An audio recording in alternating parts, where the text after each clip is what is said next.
All right. I have a couple down here in my Okay, back for part two, Beth. part two. And next week I'll have all of my submissions and receptions cleared up, I hope. Okay.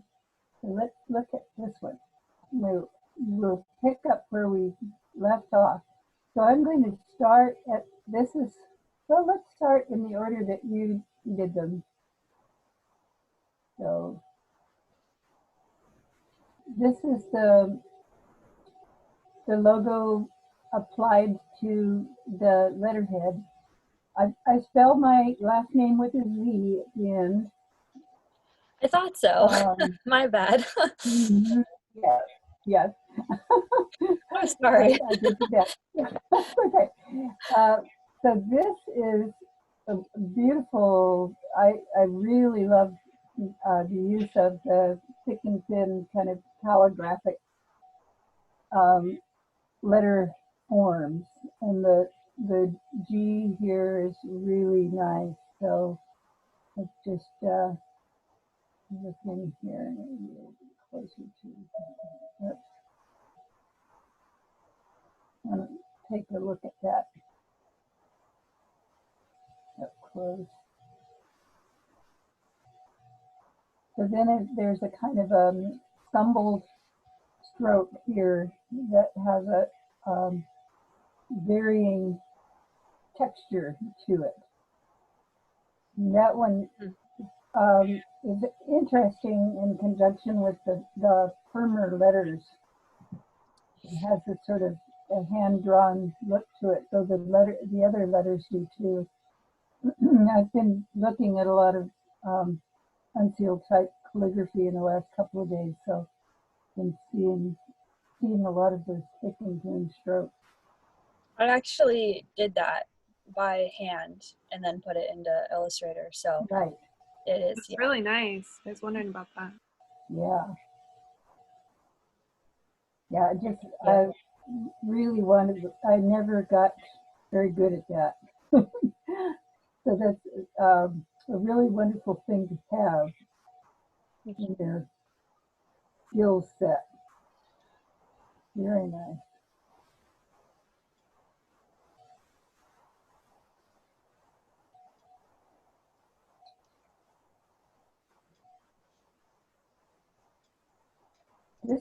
This very simple one I like a lot too. I think that looks, it's like there's a conversation going on, there's a little dance going on. Yeah, I like that one too. They really do feel like characters to me. Literally characters. They've got personality, and you know, they've almost got names. Well, they have their usual name, S and D, but yeah, you could do a whole series of stories with those characters. They could go walking, they could go exploring, all kinds of things. And so the writing down here, very nice. So keeping actually with the extra space here, you would use a no indent. So it's wherever you don't have a space. Right. Yeah. That you would use, so that you would just use the secondary leading for that space rather than first line indent. Okay. Forgot about that. Party. So what is this called? What is the name of this character? The little cross. That when I was first doing this logo, I was just kind of doing like a diamond shaped with my pen, and I wanted to add a cross to kind of incorporate the whole icon element, because I do icons as well. So I wanted to add like an Orthodox cross kind of. So that's what that's. Yeah, Maltese cross. Yeah, really nice. Thank you.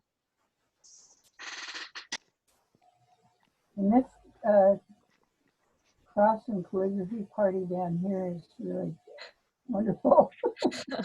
Thank you. And I like the way you've handled this information right here on the bottom. Thank you. You've got it all in there, and it's using small caps and caps together, and it keeps a low profile, but it has all the information in there in a really attractive way. So that's nice to know. In my DM8 classes, people are doing their exercise 6, and so they're doing footers, and some of the footers are over the top. So footers are footers because they're at the bottom and they're hanging out on every page, and you kind of want them to be subtle and informative. So it's an art, a little corner of design to be able to see what status that piece has and how much to go. So each book or magazine or multi-page publication is going to have different demands and reasons, like whether it's going to be serif or sans serif, or all caps or upper and lower case, or all of those stylistic things are going to be part of the considerations that you want to look at when you're creating footers. So just having graded or looked at one of the phases of one of the projects coming in DM2, it was brought home where there were outrageously large footers, and I thought, what is it that bothers me about that so much? But that kind of thing is something that ongoing, it's good to be aware of as you're educating yourself and informing yourself, and realizing when you're looking at certain books and magazines and publications, how that part is set and why. So having a feeling for like the personality of the publication and the style. So when I look at things like Wired or more conventional magazines, they do a very different thing. So they want to be, by all parts of their design, they want to be either known as hip or classic or traditional or sophisticated or utilitarian or all of those kinds of things. And all of the type of details that go on the page will influence that personality of the publication. So Did you draw the logos with uh, your pen? I did, yeah. Yeah, yeah, you've been practicing. Yep. actual I was like a way to calligraphy. incorporate both classes there. Right. So They look good. Thank you. I had Ann Miller on my list to show again, though. I think we looked at, Hey, Beth, yes, what do you think of, I see both secondary leading between the paragraphs as well as indents. we What do you talked about that just a few minutes ago. Oh, did I miss that? Yeah, Oh, okay. so it Alright. was either secondary Yeah, okay. leading That's what I was going or, to say. yeah, Okay. yeah, or an indent. So yeah, we covered that Sorry, I missed it. ago. You were doing something technical for us. I probably was. You probably were. Never mind. This has lots of nice, and the type size is really good. The leading and the font you've chosen and all of that. It's just a simple sort of thing, but that really works well. Okay, so let's take a look. We took a little bit of a look at this. So woo. Okay. I want to see this figure.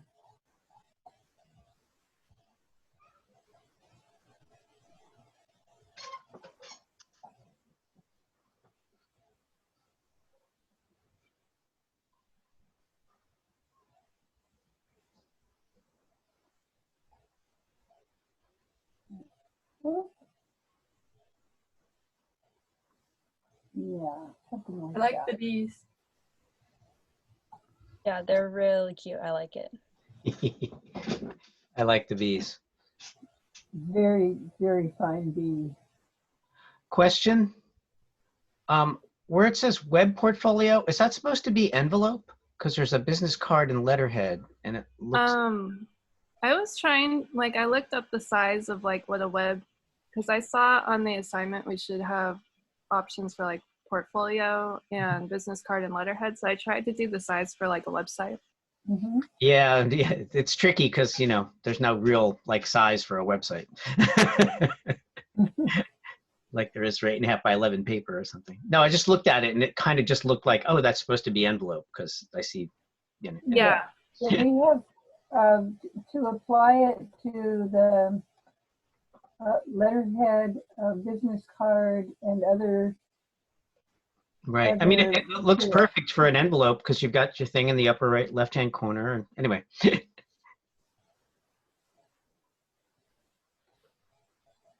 Yeah, so this could be just floating. Yeah, but that's so these are other some variations. I like how the wings on this one is a bee. Yeah. yeah, I got Very that. Good attention to detail there. big. I see these as well. You know, I used to have the what was it, CB4UDK was one of the words and letters. So CB is right in there. CB4. There was one P before you go to bed. Do you remember that with the pictures? Anyway, never mind. That is not all made out of letters, the numbers though. See before you go. Go is not a number, a letter. Calculator. So I do like these BBs. I think I'm especially fond of this one right here.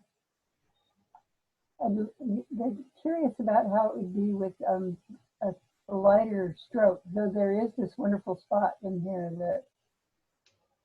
that gets it's sort of the magical hidden seas.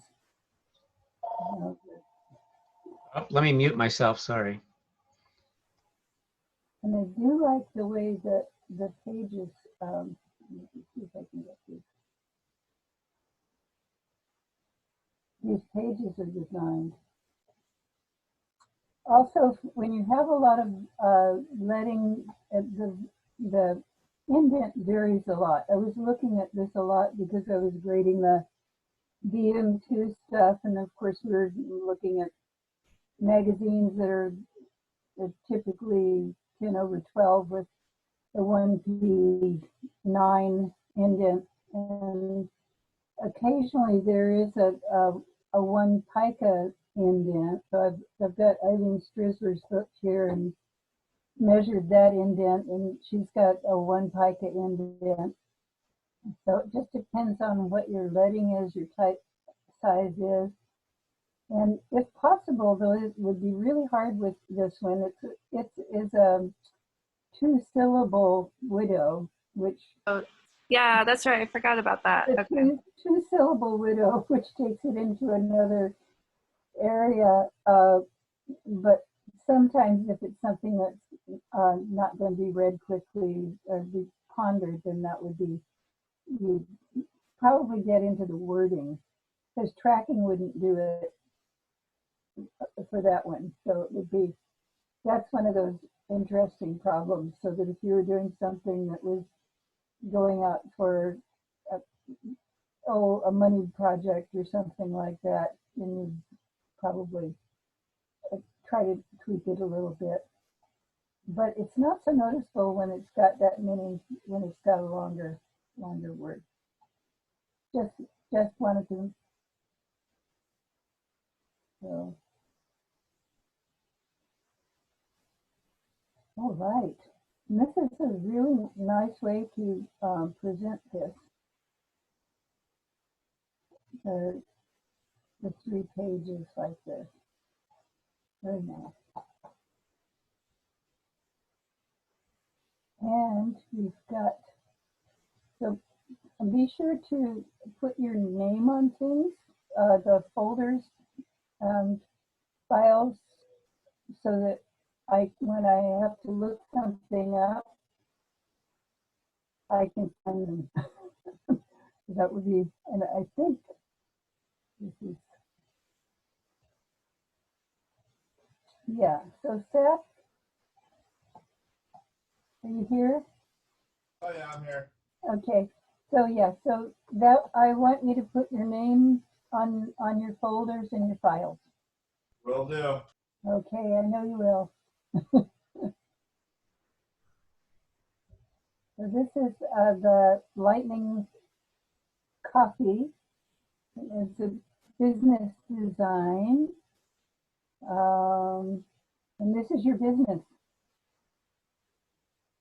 It's a new. Yeah, I guess. I don't know what I was doing. I was just kind of putzing around. I've been having a lot of motivation problems lately, so. Okay. Well, this one is, this is definitely strong piece of graphic.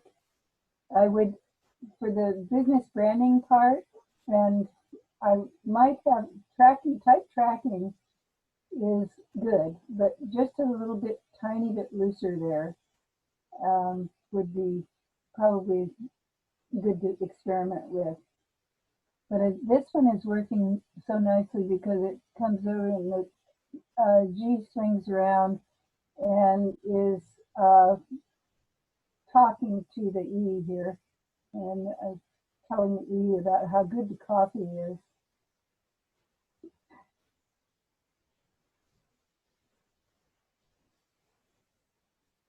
Okay.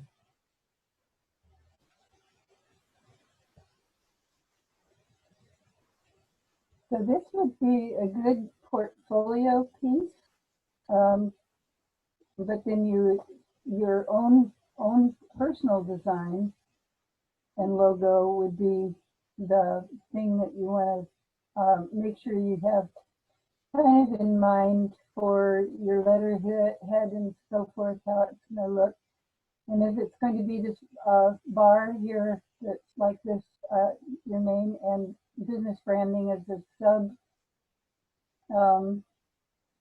the secondary part of your name, like Russell Design Business Branding is your business name, then you'd want to be working on that, these two things a little bit more if that's what your business is going to be. But as for creating things for this Coffee Monster company, these are really good. Well, it's 3 different coffee companies maybe.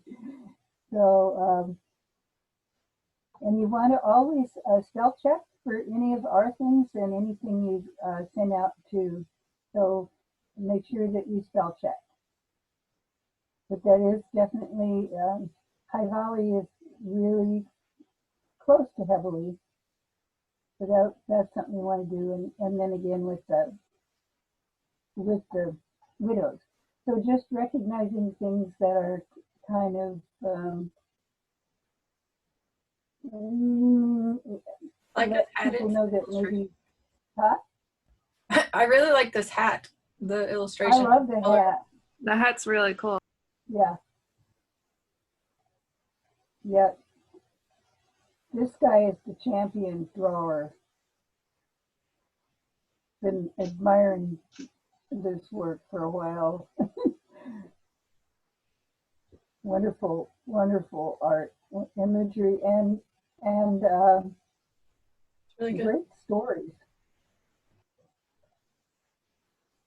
So, sort of seeing that this is the kind of the look and feel that you're adopting for this particular role, and I would, if it is, then I would probably start playing around with the white space and the letter forms and the tracking, and maybe contrasting one being serif, maybe one being sans serif, or both being serif. So those, if that's a brand that you're thinking about for yourself, I would like to see three versions of this up here. So that would be, and then if you're doing a brand or a coffee house and they don't have a name yet, then this would be great to have three name suggestions for them, three looks for them. But if they do have a name and they want a look, then you would put the same name on each of the logo variations. So that's something that could be for next time. And then kind of want to know how this would be on a business card and on your letterhead or resume. So that's part of that. So this, I'm going to look at these again so that you get the folks here can just kind of get a. Do you have a favorite? I mean, I love the hat too. I like the pinball one the best, of course. I didn't quite hear that. I like the pinball one. You like the pinball the best. That's my favorite too. Yeah. That turned out really good, Seth. And I want them to open when we get out of our, sheltering. I want pinball coffee to be there waiting for me. All ready to go. And I want everybody to wear hats like that. Okay. Thanks. Lots of good stuff in there.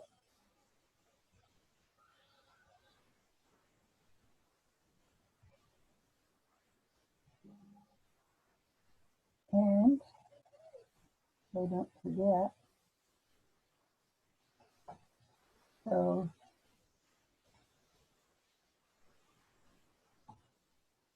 try to get these. Like this, yeah.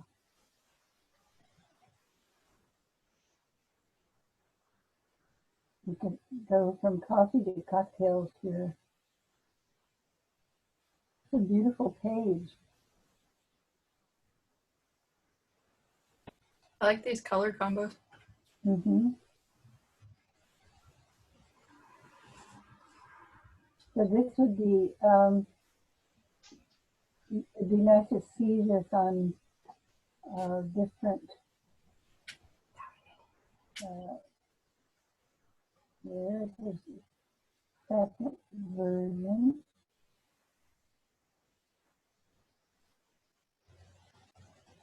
That's got a whole lot going on there. Talk about characters. I love that, the way they all have personalities. Got two kinds of E's.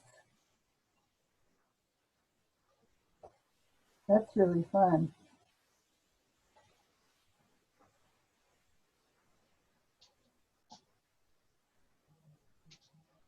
That's beautiful.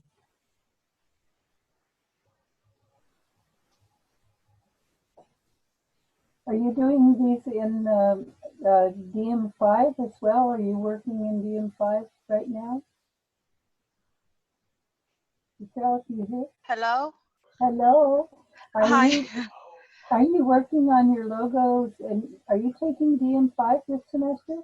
I took it last semester. Yeah, I remember you taking it. So were some of these things that you worked up in that class, or you still? No, I made it yesterday. Ah, these are new. Yeah. Yeah. And it was really difficult to make logos. Maybe only for me, but. Yeah. I feel like a logo for yourself is always the hardest thing to make. It's Yeah, easier I don't to make know. everybody else stuff. Good to hear that. It's really big. It was hard. It took a long time. Yeah. Yeah, you overthink it a lot. At least I overthought everything in mine. So Yeah, the overthinking is hard because it's so personal, and it it's you putting yourself out there being gets very close to home. You know, how do you show who you are? I know I've gone from script to weird shapes and haven't had to do it for a long time, but this is a really nice trio for keeping a different, very different personalities, different feeling, color, really wonderful trio here. I really like how the first one came out and like the pastels and it just like fit together really well. I really liked it. Yeah. Yeah, that's my favorite color palette too.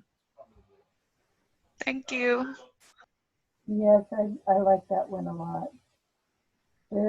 It's when you encounter something like that, if you're flipping through web pages and people are being very dramatic and high contrast and that kind of thing, and you come to a site that has this color combination, it's just like a breath of fresh air, like a, a, a moment to kind of relax and settle.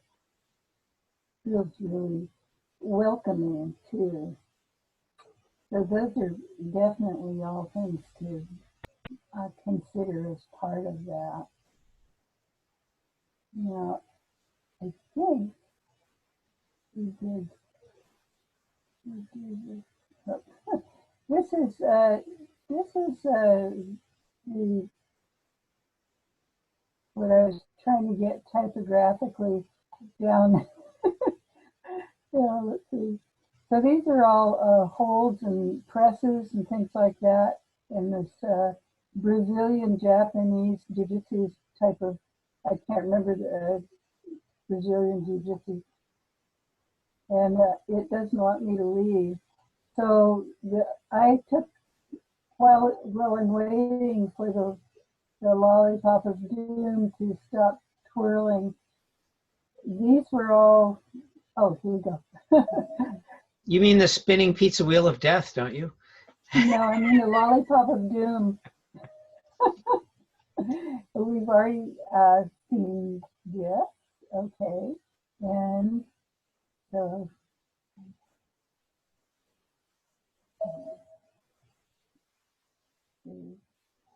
so these were, I was showing him another book that was on the same topic from a previous semester to try to help him bring his uh, type size down. And so I think,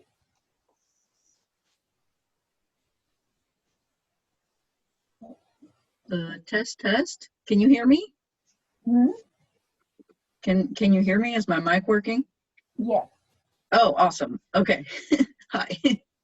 I think it was my earbuds that were messing up my ability to use my microphone. Oh, yeah, Yeah. I need some earbuds, I think. No, did I look at this?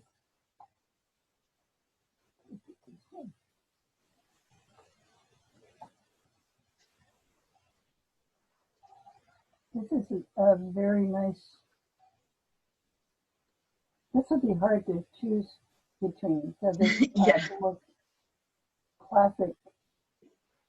So the contrast in these is a little hard to see.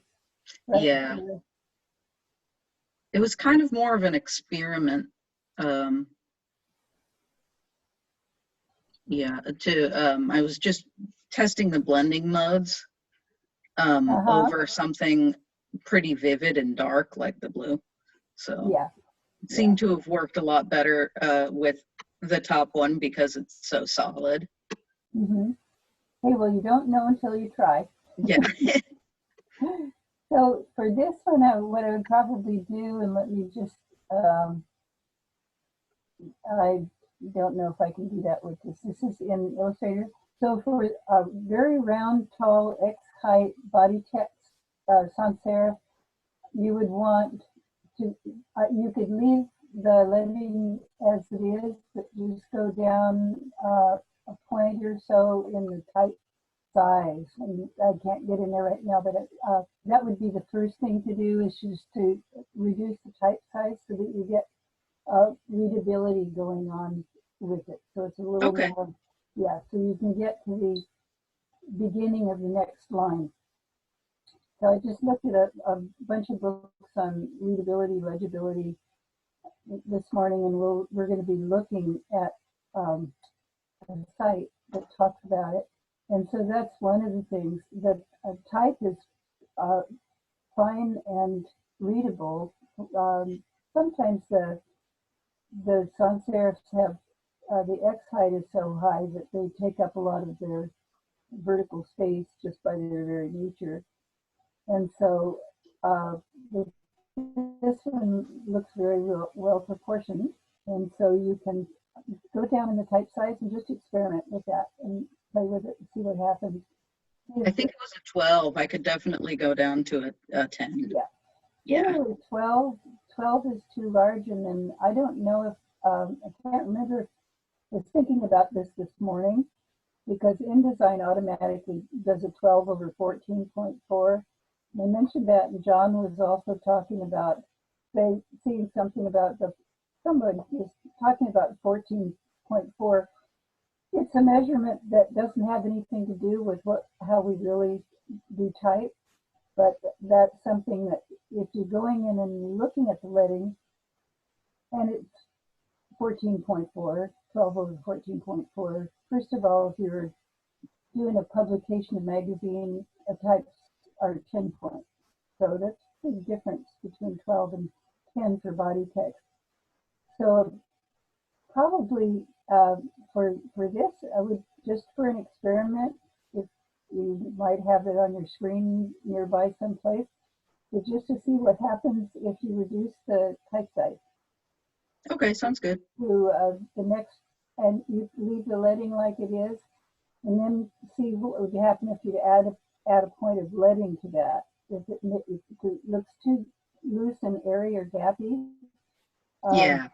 you can start to see the differences between those tiny changes and be able to recognize them and put them to work for yourself and have a little different look and feel. So I really like this trio a lot.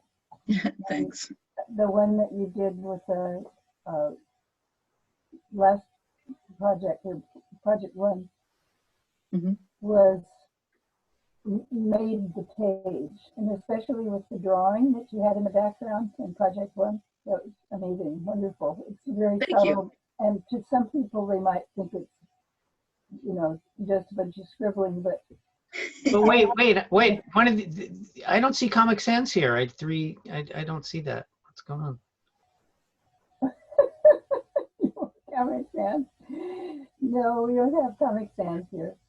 Yeah, I went through a period of doing asemic writing and taking it into the actual art area and doing collaborative asemic drawings.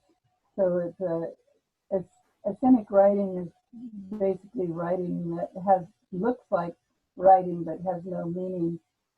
And there's a huge cult around the world of people who are doing asemic writing, which I didn't know until I looked it up. I thought I was doing something kind of original, and then I saw this term, and then I looked it up, and it's huge. But it's very much like writing, like you're just free-form stream of consciousness kind of writing. And then it gets into, there are all kinds of other niches that it gets into, but it's something really worth looking up. In fact, it probably wouldn't hurt to look that up right now. This is the drawing form, all of these things where it's the kind of traditional calligraphic and the modern kind of script, and then this lettering. Three great versions of your name there. But let's see.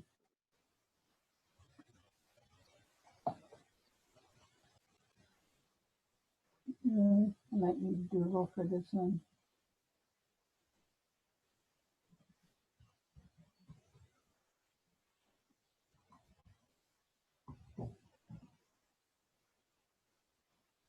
So when you look at Islamic writing images,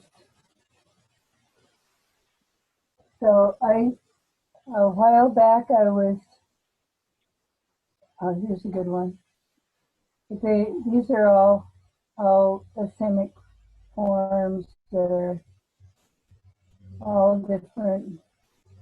This is kind of more what I was getting into, is a little like that. And one of my colleagues that I met at an event at Cabrillo, her teenage daughter was with her, and we somehow got started talking about writing, and she was writing something like, not this, but she was doing this writing in her book in between, like it was a program for the event, and she was putting this systemic writing that was all kind of glyphic handwriting image pictures that are kind of along this order or this order, sort of, only they were shapes. Oh, here it is. It was kind of like this, where it's kind of doodle drawing or figuratively draw it, but you can see figures and animals in this one. In hers, it was just shapes like glyphs, like Mayan glyphs or something like that. But of course, they mean something there. But so this is the world of Islamic writing, a little glimpse into that. And there are people all over the world who are in groups who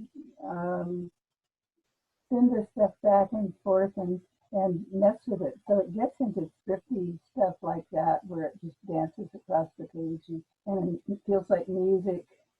And Yeah, it looks like some of them look like sheet music to me. they feel like music, but Yeah. and they are. And some people do film, so they kind of translate this into a sort of a scribbling, not on the film itself, but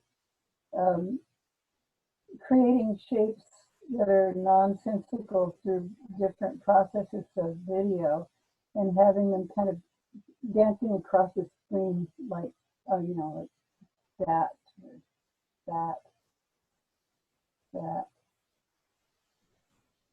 So I feel it's my duty to let everybody know about Islamic writing. When so anytime you feel like you're too hemmed in, you're being too normal or traditional, you can just cut loose and rock out with this kind of. Then some of it's very controlled. It looks like it comes from, like there's an X in there sort of thing, and yeah. So I think I've done my duty on that score, and I encourage you to investigate this. And it does get into a strangely religious area when you talk about light language. Light language gets into a whole other thing, and that's a little edge of Semitic writing that involves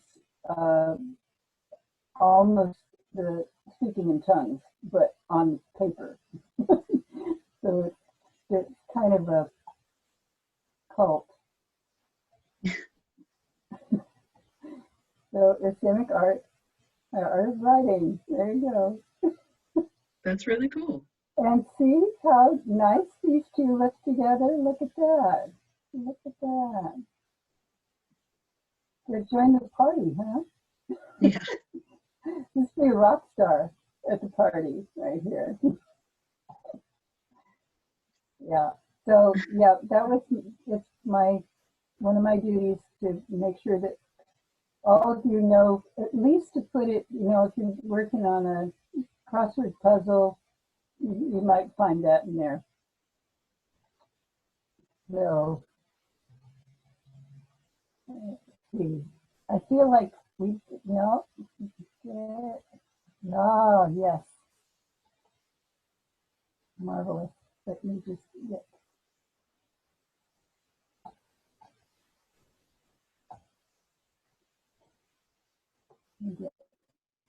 So is there semic writing too? Yeah, semic writing is where it makes sense. That's the kind we do, the one that makes sense. Has meaning, semblance. Asemic is where it has no semblance of meaning, except on a subtle, supernatural level. I want to see this bigger. This is such a great page. Okay.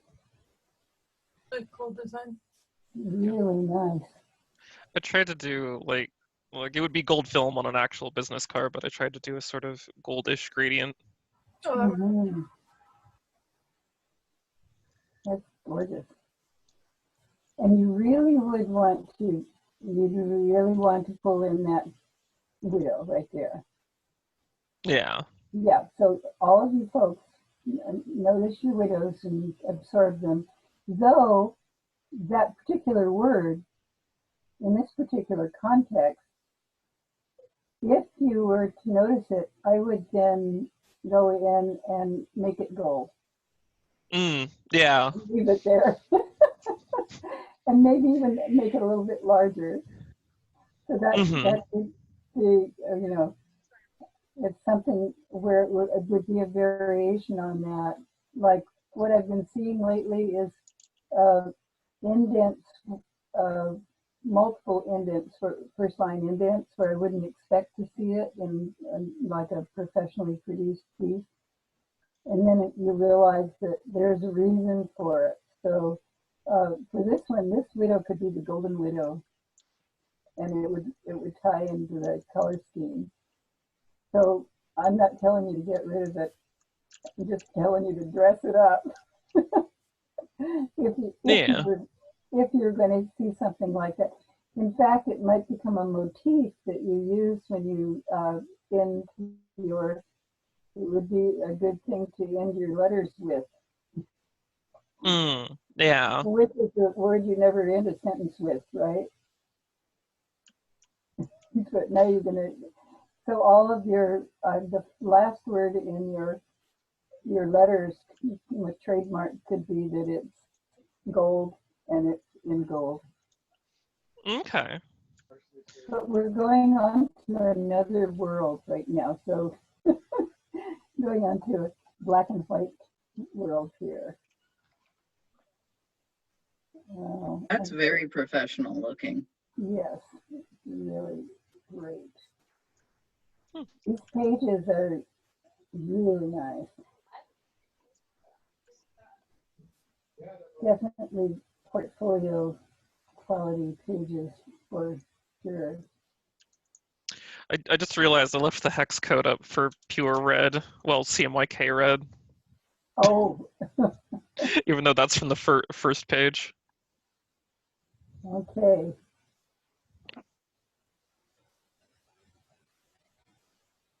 Yeah.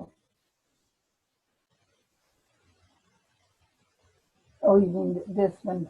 Yeah. Yeah, yeah. Where's that gold?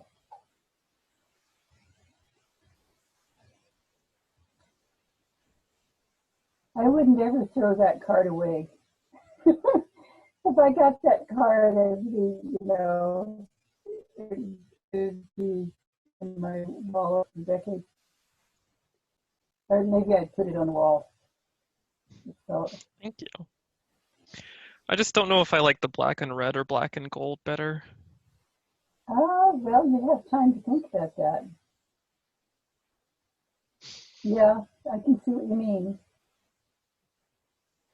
That's why having these on a separate piece of paper is best, because you can look at them separately and and have a full impression or response to them, and go away and come back 2 days later and look at them again and see if you're ever having to make this decision, then taking the time to really uh, change where you are and what you're doing and all of that, to look at something with new eyes, get a bunch of sleep and all of those sorts of things. If you have to make a decision between, this or that, that would be sort of a strategy for. You could look up like color meanings too and see which meaning means more to you. I'm also looking at the card shape, and I might go for still a polygon, but a polygon with more sides. Yeah. Maybe like an elongated hexagon, or maybe a trapezoid. A trapezoid was what I was thinking. Cool. But I don't know about if you had the very symmetrical thing on the trapezoid, it would be something to play around with. Might be just a thing, or it might be a triangular. Then if you put it on extra stiff stock, it could become a weapon. No. We wouldn't want to have your business card become. Yes, and somehow she pulled out this card. And Ta-da! I guess I need to learn card throwing. So we're getting close to our 4:30 mark for a second break, just as a time check. Okay, well, we do have a chunk of type study to look at, and then looking at our resume is the next thing we're working on, the resume. So getting that information. So we might want to take a break now. What do we got? Yeah, let's take a break now. Okay. And I think while you guys are off on the break, I want to be getting some of my ducks in a row, as I have several things that I wanted to cover. That was a couple of hours ago, and that may have slipped my mind. No, I know I will.